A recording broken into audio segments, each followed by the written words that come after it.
Welcome to the rise and fall of two of the NHL's most iconic franchises. At this time 2 years ago, the Bruins were wrapping up the single most successful regular season in NHL history, record-breaking 135 points. Now, they're going to miss the playoffs for the first time in almost a decade. As for the Habs, they were dead last in the Atlantic 2 years ago, and now Montreal is on a meteoric rise, and the playoffs are within reach. Craig, what's your takeaway from this incredible rise and fall of these two iconic organizations?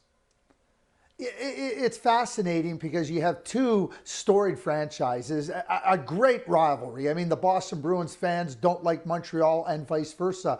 And so whenever they were playing against one another, you had this extra energy that, like, our team is better. No, you're not. We're better. And then it collided on the ice. And those collisions on the ice were magnificent. They were fantastic. It's not the case anymore. And when the Bruins were good and the Montreal Canadiens were not good, that was the case then. Now we have a Boston Bruins team, and literally the bear has no bite. I mean, we talk about the big bad Bruins. There's nothing big, there's nothing bad about them except their record and their play on the ice.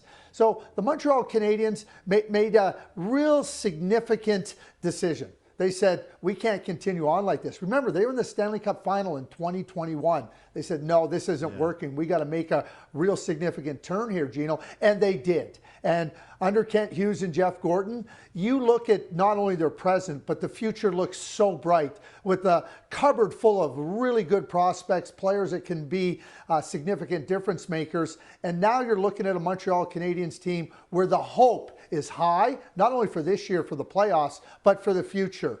Not what's going on in Boston right now. They have some serious work to do, and they're going to have to acknowledge that their path might have to go along the same lines as Montreal's did.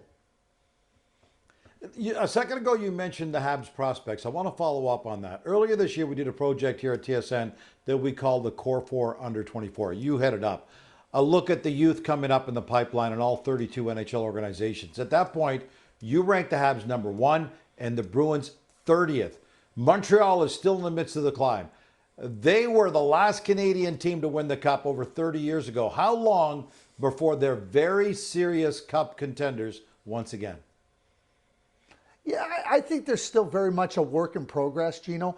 But when you start to look at how they've built their team with real significant players, I don't think that there's one way to win, but there is a template that you need to follow. You need top center. Oh yeah, Nick Suzuki. You need top defenseman. Lane Hudson has shown that. You need players in and around those guys that can be real difference makers. You need good goaltending. Sam Montembeault's played really well, but they got a stud coming in Jacob Fowler.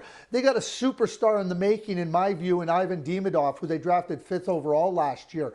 And it's a prospect pool that now you have players that are going to play in the NHL, but you have players that can lift you. You have players that can lead the way.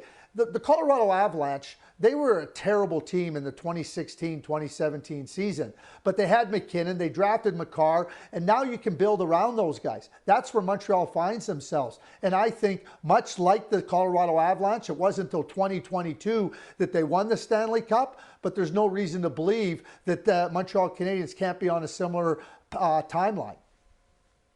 All right, what about their rivals, the Bruins? They're in the midst, obviously, as you mentioned, of a serious rebuild. They even dealt away their captain, Brad Marchand. How painful are the next couple of seasons going to be for that organization?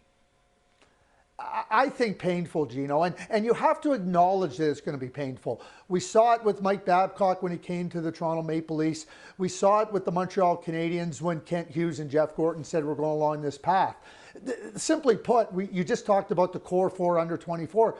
They don't have any players. They don't have players that can come in and make a difference in the next year, 2 or 3 years. They don't have that. So, yeah, they can try to sign free agents. Well, what top free agents are going to come in? You're going to run into the same problem. And if you don't have young players in your system to come in and play and now become significant factors, oh, yeah, like Brad Marchand, like Patrice Bergeron, like David Krejci, those were all homegrown players, Gino. And they don't have those quality of player anymore. So they have to start trying to get them through the draft, and then you can start to look at what your timeline is. But I don't see any other path for them other than paying for for the next number of years. And people say, oh, our fans won't accept it. I heard the same thing in Montreal, Gino. The fans accepted it if they can see that the fruits of that labor can bear real significant, tasty fruit. That's what we see in Montreal. Boston Bruins, I think, have to embrace the same type of, because the fans will accept it. What they will not accept is abysmal mediocrity. Yeah, listen, put it aside their futures for a moment. Habs and Bruins go head-to-head at the Bell Center tonight. What's it going to be like in that building when these two storied rival franchises hit the ice right now? Well, it's going to be real simple. I mean, I don't think there's a better playoff atmosphere than the Bell Center and the Montreal Canadiens playing in the playoffs. There simply isn't. It's that electric, and it starts long before the game. And now you have a Boston Bruins team that's limping and stumbling. I think that the Montreal Canadiens fans will enjoy a real good Montreal Canadiens victory over their hated rivals in Boston. It'll be rocking like that. We'll be hearing a lot of ole, ole, ole, ole, ole, ole, ole, ole. The Bruins are winless in their last night, Craig. They're not making the playoffs. On any other night, you might think they've got nothing left to play for. But beating the Habs and hurting their bitter rivals' playoff chances, that's going to provide all the incentive they need for at least one night.